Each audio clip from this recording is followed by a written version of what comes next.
Hey, welcome to In the Loop. I'm Greg Toller, the lead pastor here at Crossroads Church, and I have with me Chris Reynolds, who is our executive pastor here.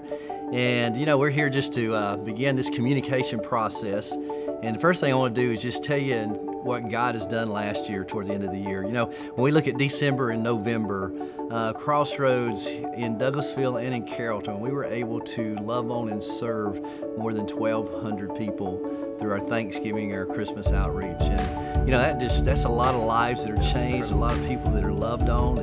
And even more than that, there's some other things that were big that happened as well, Chris. It was amazing. 2018 was just an incredible year.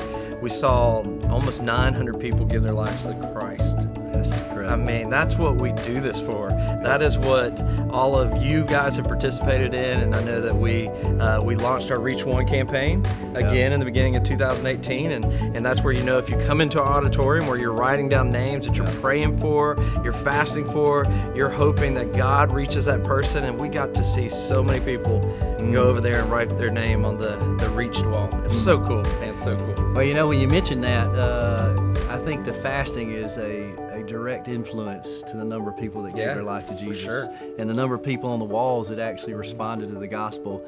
And this year, on January the 6th, we're going to be starting our 21-day fast together.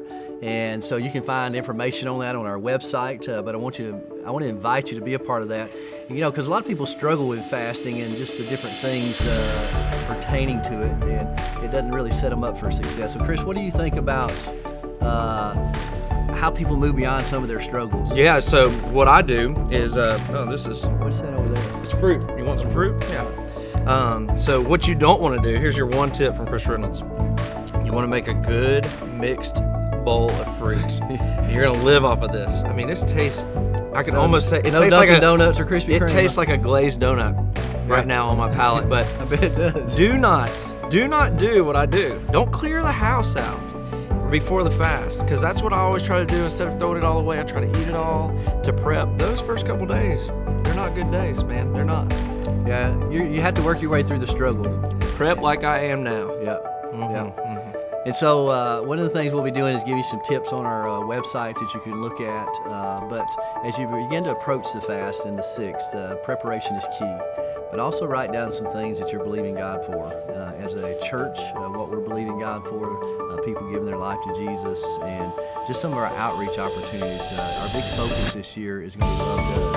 And we want to be a church that doesn't just talk about love, but a church that demonstrates love. And so as you're fasting, we'll be giving you some information about that coming up. So it's going to be a huge part of what we're doing starting on January the 6th. But also we have some other things coming up at the beginning of the year. Well, we have a bonus. So we know how hard it's going to be for people who are starting to fast with us on the 6th. And so what we did is we want you to bring your kids to church in their pajamas. You don't even have to get them ready. Yeah. Get them out of bed, put their hair up, do whatever you got to do. Bring them in here because they're having pajama day in all of our kid environments. A lot of times adults participate too. I think the adults like it more than the kids sometimes. Yes, I do. Oh my goodness, it's fantastic. So definitely, you want your kids to come.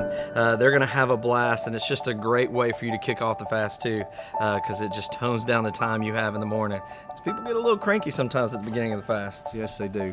Well, this has been our first segment of In the Loop, and so we're glad you're with us. If you want any other information about what's going on, you can check us out on our website, and that will give you up-to-date and current information on all the events and ministry opportunities. But I'll see you next week on In the Loop.